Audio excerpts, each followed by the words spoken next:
wala nang dapat baguhin doon sa model, and then okay na din yung specifications niya. Okay, so ibig sabihin, before nyo pumunta ng logic, i-check nyo lang mabuti kung tama yung setting, and then kung tama or meron yung idadagdag ko doon yung crack section. Wala yung sa steel, kasi yung steel, wala namang crack section ng steel. Di ba, nung discussion natin, sa RC lang nagkakaroon ng crack section. Okay, so may gagawin tayo dyan. Kasi nga, kapag nag-fail yung member, hindi na 100%. Okay, na moment of inertia ng structural member ng RC structural member ang mag-resist. Okay, kasi nga nag-crack na siya. Kaya nga, di ba, ginagamit natin doon minsan, or ginagamit natin doon ICR, or the moment, cracking moment of inertia, or crack moment of inertia. Di ba? Alala nyo? Okay, so later on, i-ano natin yung sa staan. Okay, kumbaga, i-represent natin siya doon sa model.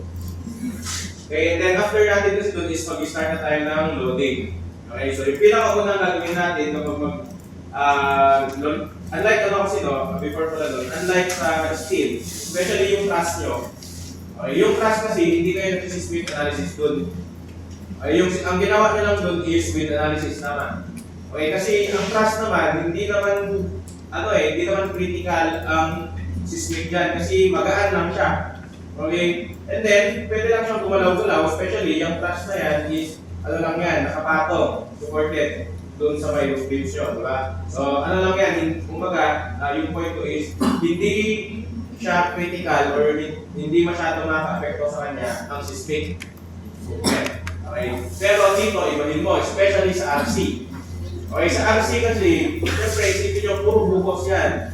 Slab mo, bukos, beams, and columns, bukos. Okay, so mabibigat yung structural member mo. Wala pa dyan yung mga mason field, wala pa dyan yung mga architectural. Okay, so mabigat talaga. Ngayon, ang problema kasi dyan, okay lang kapag vertical or gravity load. But if may movement, di ba? Normally, kapag ang isang bigat ng bagay, nag-move sideways, okay, bound to failure yan kung hindi siya na-design against that lateral movement. Okay? So, yung nagpapabigay, ngayon naman, kapag dating natin sa RC structure, yung frame ay yung superstructure, although mag-ano pa rin tayo dyan, mag-width analysis pa rin tayo, ang pagpupusan natin for lateral movement is the seismic. Kasi ang width naman, di ba? Actually, pwede mo nga hindi gawin yung width analysis ng RC member eh. Bakit? Or RC structure eh. Ano lang naman yung hangin, di ba? Kahit sobrang lakas mo na bagyo yan, hindi mag-fail yung kala mo because of that lateral movement, di ba? So, dito talaga tayo, or dito yung focus natin kapag sa RC structure. Ngayon, pag nag-load tayo ng seismic, yung lateral movement, seismic yun, no? Yung tawag natin sa earthquake load is seismic load, or seismic.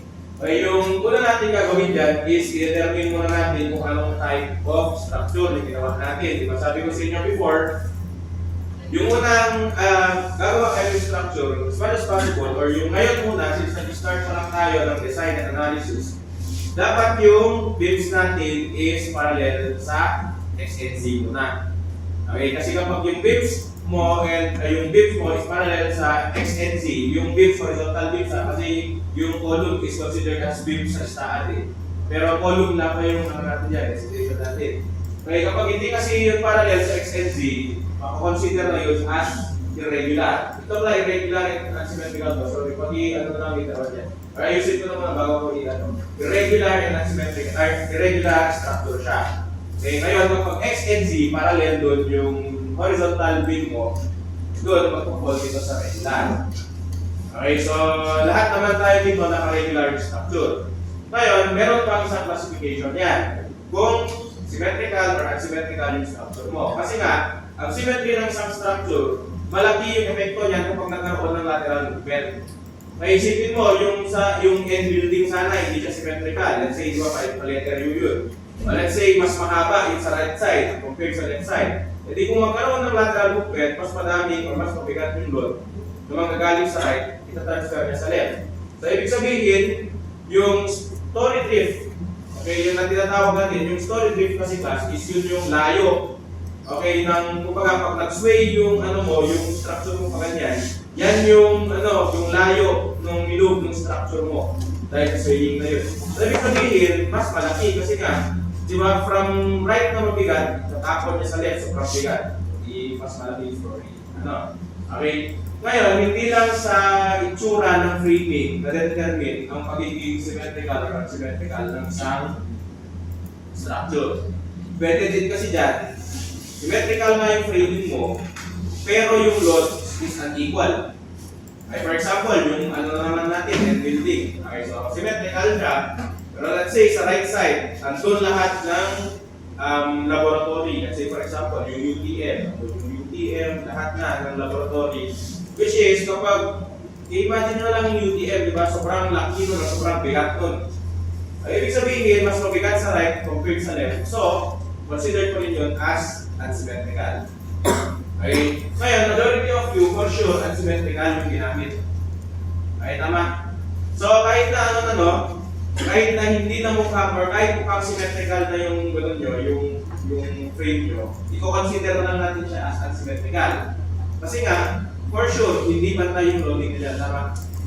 Okay? And mas better na rin to kasi titignan nyo, for regular and symmetrical structures, 4 lang ang consider natin as hindi na seismic load. Ayusin ko to, alam ko nalagay ko tama pag-download ko dito. Okay, so yung una dyan is yung earthquake papuntang positive X, papuntang negative X. Ito, positive Z and negative Z ito. Okay, kasi nga, di ba, i-consider natin siya as regular. Ibig sabihin, yung lateral movement mo, it's either papuntang positive X, okay, negative X, or positive Z, negative Z. Hindi na natin consider dito yung Y. Okay, kasi malabo naman yung earthquake na tatalon-talon, di ba? Possible, pero malabo na. Siguro, magkakaroon ka na lang ng vertical movement kapag yung lupa ko masyadong, or yung may tawag dyan yung lupa is nagiging parang paddle ka, parang yung mud. Eh, di ba, hindi naman totally maglalabot yun. So, pwede yun. Actually, meron sa istahan nyo, seismic H and seismic V. Yung seismic H is for the lateral movements, yung horizontal movements, and for the seismic V, vertical movements. Pero in this case, yung seismic H lang tayo. Okay? So, before kasi, yung ProConnect, especially yung ProConnect edition, yung gamit nyo ata, isa lang seismic yan. Pero yung bago kasi, yung STAAD Pro 2024, ata yung pinaka-latest is seismic H and seismic V na siya. I don't know if yan na is seismic. Pero either way, because seismic yung loading. 4 lang yung consider niyan. Ngayon, kapag regular and unsymmetrical kasi, 8 na siya. Okay? So, in every positive X, meron yung torsion na tinatawag natin. Okay, yan yung positive T and negative T. Okay, kung consider na nyo yung torsion. So, pansin nyo, in every direction ng lateral movement, meron positive T, negative T yan. So, torsion sa atin yan. Okay? So, ibig sabihin, kung dito tayo mag-base dun sa structure natin na i-model, 8 dapat yung makikita natin yan ay dyan na seismic load. Okay? And then, kapag in extreme cases, pag sana, hindi na magpupol dito, yung sa inyo, irregular and unsymmetrical structure. Ano na kasi yan? 12. Sa 12 ko 12. May kulang na isa. Ganun. Alam ko tama lahat bilang ito kasi hindi lang ako nung gabi 8 dapat to. Pero anyway, hindi nyo naman hindi nyo naman gagawin dito. Okay? Tsaka ito, hindi nyo na lahat ito ginagamit sa lalo na kapag yung i-design mo lang is mga normal lang na residential, or story, or even yung mga commercial na hindi siya mataas. Okay? Hindi nyo naman ginagamit to. It's either yung dalawa lang yung ginagamit nyo. Okay? Ngayon, para ma-represent natin to doon sa istahan natin, ang una natin gagawin dyan is pupunta tayo dito sa may, let's say for example, dito sa loading. Wala akong support. Lagyan ko lang ng support. Lagyan ko pa na offset dito. Ganyan na lang. Okay, so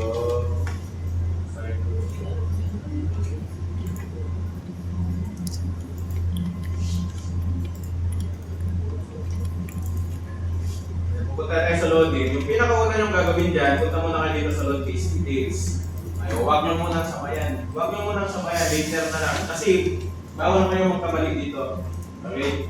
So, ang una nyo gagawin dyan is mag-add kayo, and then, tatanungin sa inyo, okay, load type and yung title ng load case na yan. So, ang gagawin nyo lang naman dyan, since andito naman na yung reference nyo, ito, letter B tayo. So, load type niyan is, di ba sabi natin for seismic, o ito yung seismic case and seismic B na pala siya. Okay, so seismic case yung gagamitin nyo, no, for horizontal movement yan. And then, yung title na lang ng load case nyo is kung ano na yung nakalagay dito. Okay, so for example, ito, EQ positive, X tapos positive E. Okay. So for example yan, and then actually hindi nyo na kailangan i-X pa to, so dire-diretso na yan. Pansin nyo, pagka-add nyo, may nakikita na kayo sa right side na load case. Diba? Okay, so let's say for example, another load case, EQ, positive X, tapos negative E. Add yan. Okay ko lang na. Then, EQ, X, positive E, EQ, negative X, and then follow EQ, positive Z, positive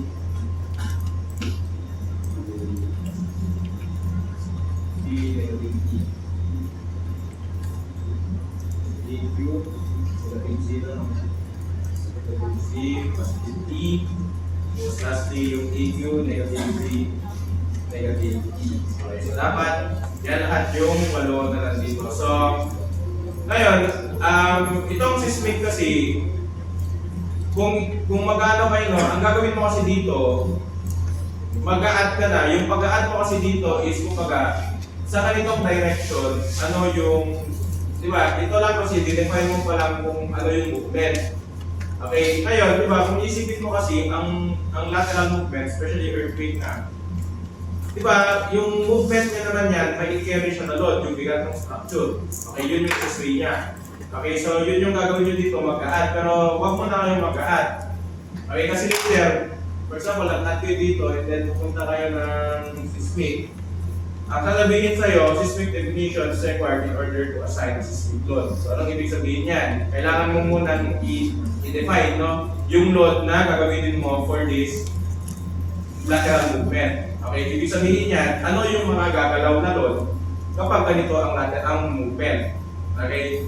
So, or ano yung mga involved na load kapag nagkaroon ng ganitong movement.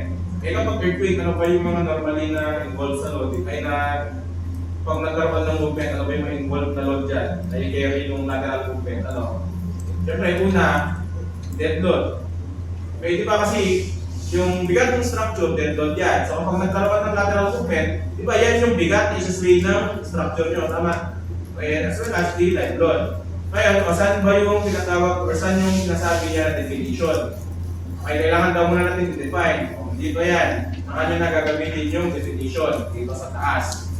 Okay, so which is, nandito naman naka-ano to? May ginawa na tayong gano'n dito.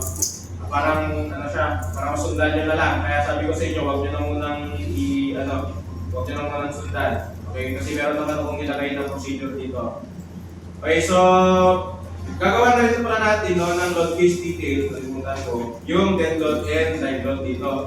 Okay, maraming sana na lang. As well as, ito, optional lang naman to, pero since ang ginawa natin is superstructure lang yung binodel natin, and then sa other file, yung truss, okay, gagawa na rin lang tayo ng load case for roof live load. Okay, so ang gagawin natin dyan is later on, from the roof, ita-transfer natin papuntang superstructure yung reaction ng truss nyo. Okay, so gagawin natin lahat muna yan ng load case details. So load case details kasi dito lahat yung load na nandun sa may structure. So of course, yung earthquake, yung dead load. Okay, so add lang natin. Then palitan nyo lang to ng dead. And then siyempre yung pangalan, lagyan na lang ng, or i-represent na lang as DL for dead. And then yung live load, LL, and then roof live load, which is, nandito yan, roof live. Okay, so lagay na lang natin dito, LLR, and of course, di ba, sabi ko nga sa inyo, although yung seismic talaga yung nagmamatter, no, kapag sa RC structure, isali na rin natin yung wind. Okay? Okay, so meron naman tayong width. Ito na yung ginagawa nyo noon sa ano nyo, sa truss. Diba? Itong apat na to, yung in-enter nyo. Okay, so positive x, negative z, and positive x, negative x, positive z, and negative z. Okay, so gawa nyo lang yan ng load case detail din. Punta ulit kayo dito, palitan nyo lang dito ng width. Ito, width. Okay, so tapos gawa mo ng sa lahat ng direction sa regular. Okay, so WL, positive x, negative x, WL, positive z, at saka WL, negative z. Okay, so 15 dapat lahat yan. Ayan. 15 dapat yan ha. By the way guys, may iba't ibang process no ng pag-loading. Okay, so kanya-kanya yan. Yung training ko nga sa sa structure, iba yung process nila. Hindi na sila masyadong nag-load these details. Okay, pero mas maganda kasi ito, okay, later on kasi, ma-appreciate nyo kung bakit mas maganda muna gumawa ng load cases. Okay? So after nyan, that case details, diba, pagka-click natin dun sa sysmig kanina, kailangan mo muna daw i-define. Okay, yun na yung pupunta na tayo ng definition, kasi i-define natin siya. So gagawa tayo ng definition for the, okay, ayan mo nakalagay, add all loads to be used in sysmig. O yan yung involved na load kapag nagkaroon ng lateral movement. So una dyan, dead load, and of course yung night load. Okay, so gawin natin, punta kayo sa definition. Ngayon, importante ito ha, pagkapunta nyo ng definition, huwag kayo agad-agad pumunta ng sysmig definition. Kasi di ba yan dapat yung gagawin natin, sysmig definition.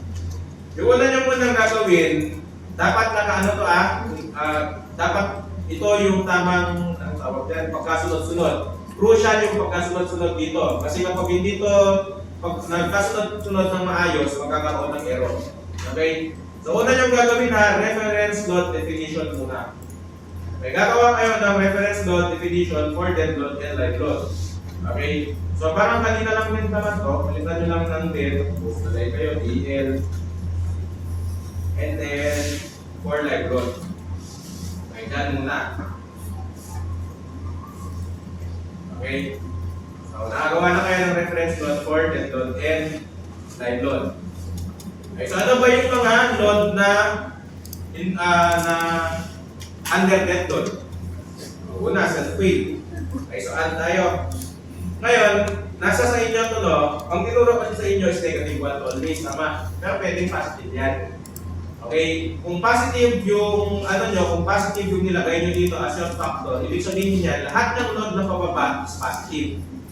Gets nyo? Pero since negative yung nakasanayan natin, o yung negative, ibig sabihin lang yan, lahat ng negative y o papuntang negative y is yun yung pababa na load. Okay, so ibig sabihin, later on, kapag naglalagay tayo ng load, always dapat may negative.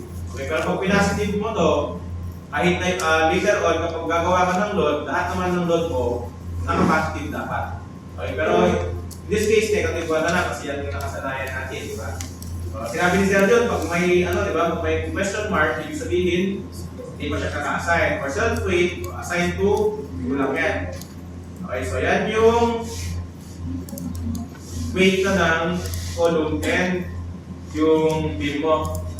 Ngayon, yung problem kasi dito, meron pa tayong mabigat na na self-weight na hindi nare-represent dito. Tandaan nyo, column and beam pa lang to.